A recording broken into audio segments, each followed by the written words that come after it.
কৃষক কৃষি তার উন্নয়ন, সব নিয়ে আমাদের এই আয়োজন। বাংলার কৃষি, বাংলার কৃষি, বাংলার কৃষি। ফলবে ফসল, ভরবে গোলা, আরো বেশি বেশি। বাংলার কৃষি, বাংলার কৃষি, বাংলার কৃষি, বাংলার কৃষি, বাংলার কৃষি। সুপ্রিয় দর্শক, বাংলা কৃষি অনুষ্ঠান থেকে শুভেচ্ছা। কৃষি তথ্য, প্রযুক্তি ও পরামর্শ এ নিয়ে আমাদের অনুষ্ঠান বাংলার কৃষি। কৃষক ভাইয়েরা, আজ আমাদের অনুষ্ঠানে থাকবে এ সময় আপনার মাঠ ফসলের করণীয় বিষয়ক কিছু গুরুত্বপূর্ণ তথ্য ও পরামর্শ, এবং অনুষ্ঠানের শেষ ভাগে থাকবে মৎস্য ও প্রাণী সম্পদ বিষয়ক প্রতিবেদন।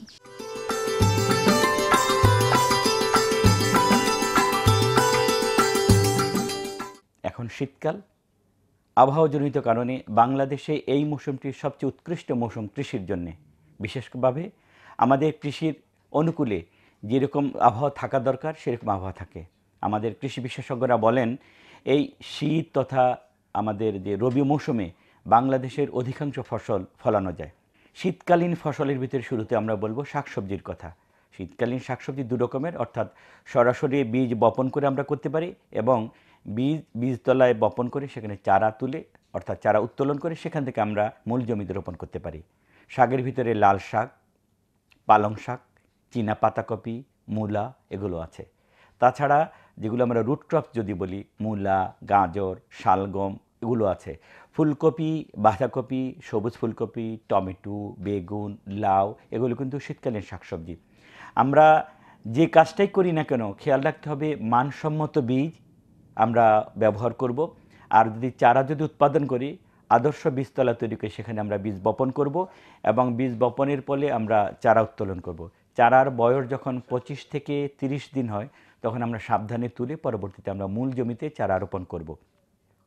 শীতকালীন শাকসবজি চারা রোপণ করার ক্ষেত্রে যে জিনিসটি খেয়াল রাখতে হবে, চারা রোপণ সাধারণত দুপুরের পরে করতে হবে। আর চারা রোপণ করার পরে কলার খোল দিয়ে আমরা সেগুলি ঢেকে দেব, অর্থাৎ সূর্যের বিপরীতে এমনভাবে দেব যেন সূর্যের তাপ সরাসরি চারার ভিতরে না লাগে।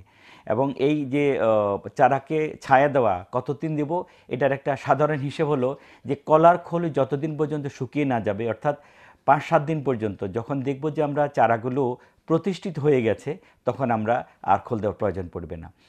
অবশ্যই নিয়মিত সেচ দিতে হবে, সেটা নির্ভর করে মাটির উপরে এবং গাছের চাহিদার উপরে। তাছাড়া সারের উপরিপ্রয়োগ, আগাছা পরিষ্কার এবং অন্যান্য পোকামাকড়ের আক্রমণ থেকে আমাদের শীতকালীন শাকসবজিকে রক্ষা করার জন্য অবশ্যই আমরা সমন্বিত বালাই দমন ব্যবস্থাপনা আমরা অনুসরণ করব। তাছাড়া ডাল ফসল, তেল ফসল সেগুলো তো আছে। আমরা যে কোনো ফসল ফলাই না কেন সবসময় খেয়াল রাখতে হবে মানসম্মত বীজ ব্যবহার করা, জৈব এবং রাসায়নিক সারের সমন্বয়ে সুষম সার ব্যবহার করা, সময় মতো বপন কিংবা রোপণ করব, সেচ ব্যবস্থাপনা নিশ্চিত করব, আগাছা নিয়মিত পরিষ্কার করব এবং অন্যান্য যেসব যত্নার্থী করা দরকার সেগুলো করব। আর দর্শক, এছাড়াও যদি কোনো বিশেষ পরামর্শের প্রয়োজন হয়, আপনার পাশেই কিন্তু কৃষি সম্প্রসারণ অধিদপ্তরের কর্মকর্তারা আছেন, তাদের সাথে যোগাযোগ করে তাদের পরামর্শ অনুযায়ী যদি আপনারা ফসল উৎপাদন করেন তাহলে খরচ কমে যাবে, লাভ বেশি হবে।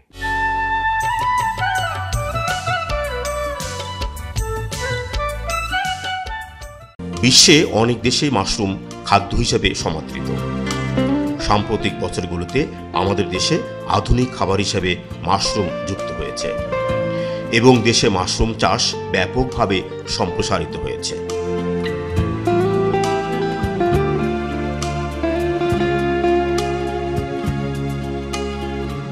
সরকারি বেসরকারিভাবে দেশে মাশরুম চাষ সম্প্রসারণে নানা রকম কর্মকাণ্ড পরিচালিত হচ্ছে।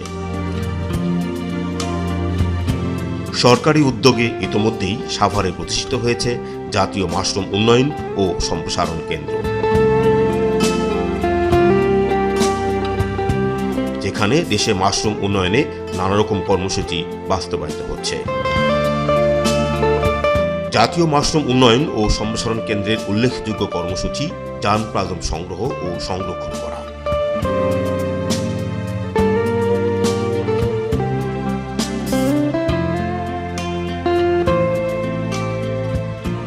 এই কর্মসূচিতে আমাদের দেশের প্রচলিত মাশরুম এবং অপ্রচলিত মাশরুমের জাত নিয়ে গবেষণা করা হচ্ছে।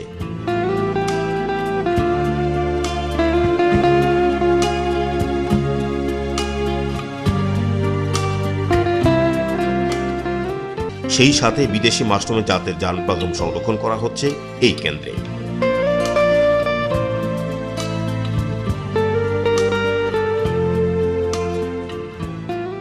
জানপ্রাদম সংগ্রহ ও গবেষণা কর্মসূচির পাশাপাশি জাতীয় মাশরুম উন্নয়ন ও সম্প্রসারণ কেন্দ্র ওয়েস্টার ও ক্যান মাশরুম সহ 7টি জাতের মাশরুমের বাণিজ্যিক চাষের কলাকৌশল উন্নয়ন করেছে, যা সারা দেশে সহজেই চাষ করা সম্ভব। মাশরুমের পুষ্টি ও ঔষধি গুণ বিশ্লেষণে দেখা যায় মাশরুমে প্রোটিন, ভিটামিন ও মিনারেল পরিমাণ বেশি, অর্থাৎ মানবদেহের প্রয়োজনীয় 7টি অ্যামাইনো অ্যাসিডের সবগুলো উপাদানই মাশরুমে বিদ্যমান।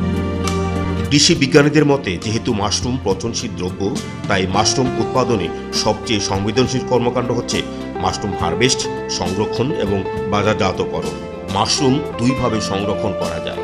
একটি হচ্ছে স্পন থেকে পরিপক্ক মাশরুম তুলে মাশরুমের গোড়া কেটে গ্রেডিং করে পলি ব্যাগে 9 থেকে 11 ডিগ্রি তাপে সংরক্ষণ করতে হয়। অন্যদিকে মাশরুম শুকিয়ে শুকানো মাশরুম পাউডার করে সংরক্ষণ করা সম্ভব। যেখানে বর্ষাকালে প্রান্তিক চাষিরা যখন সূর্যালোক থাকে না, তখন এই ধরনের একটা ড্রায়ার মাশরুম শুকানোর জন্য ব্যবহৃত হয়। এর নিচে বার্নার আছে, এই বার্নার দিয়ে এখানে গ্যাস বাড়া কমা করা হয় এই সিস্টেমে। আর সবার আগে মাশরুমটা এই নিচে ট্রেতে দেওয়া হয়। এইভাবে যখন নিচের ট্রেতে দেওয়া হয়, তারপরে নিচের ট্রেতে বার্নার দিয়ে এইভাবে সবার নিচে রাখা। দেন পরের যে জালি দেখছেন, এই পরের জালিতেও এইভাবে মাশরুম আস্তে আস্তে এখানে দেওয়া হয়। এইভাবে প্রত্যেকটা ট্রেতে আপনার এরকম উৎপাদিত মাশরুম প্রত্যেকটা ট্রেতে এইভাবে বিছাই দেই। বিছাই দেওয়ার পরে প্রত্যেকটা এরকম প্রত্যেকটা খাঁচা এইভাবে দেওয়া হয়। এটা যখন চলতে থাকে তখন একটা পার্টিকুলার সময় পরে এক একটা মাশরুম, এক এক প্রজাতির মাশরুমের জন্যে এক একটা টেম্পারেচার কিন্তু কতক্ষণ রাখতে হবে সেটা কিন্তু নির্ভর করবে মাশরুমের প্রকারভেদের উপরে, কোন ধরনের মাশরুম। তো ধরেন এইটা যখন হয়ে গেল, এটা 20 মিনিট পরে এটাকে আবার উপরে নিয়ে, এই মাশরুমগুলোকে উপরে নিয়ে নিচের যেটা আছে সেইগুলাকে তারপরে আবার উপরের আপনার জালিতে আমরা সাধারণত ট্রান্সফার করে থাকি। এইভাবে নিয়ে ঠিক এইটাকে উপরে দেওয়া হয়, এইভাবে এটা উপরে ওঠে। আবার দেখা যাচ্ছে যে এইটা আবার আরেকটা, এই যে মাশরুম এখন সম্পূর্ণ মাশরুম এখানে নাই, এখানে যে জালিটা থাকবে সেইটা আবার অটোমেটিক নিচে যাবে। জাতীয় মাশরুম উন্নয়ন ও সম্প্রসারণ কেন্দ্রের আরেকটি উল্লেখযোগ্য কর্মকাণ্ড হচ্ছে মাশরুম চাষে প্রশিক্ষণ। কেন্দ্র তার প্রতিষ্ঠার কাল থেকে নিয়মিতভাবে মাশরুম চাষ প্রশিক্ষণ কর্মসূচি পরিচালনা করছে। এমনিভাবে সরকারি বেসরকারি নানা উদ্যোগে সাম্প্রতিক সময়ে বাংলাদেশে মাশরুম চাষ ব্যাপক সম্প্রসারিত হয়েছে।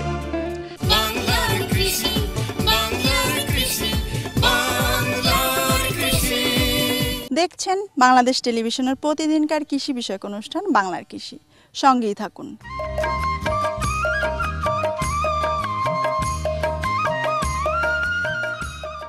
বাংলাদেশের অর্থনীতিতে গবাদি পশুর গুরুত্ব অপরিসীম।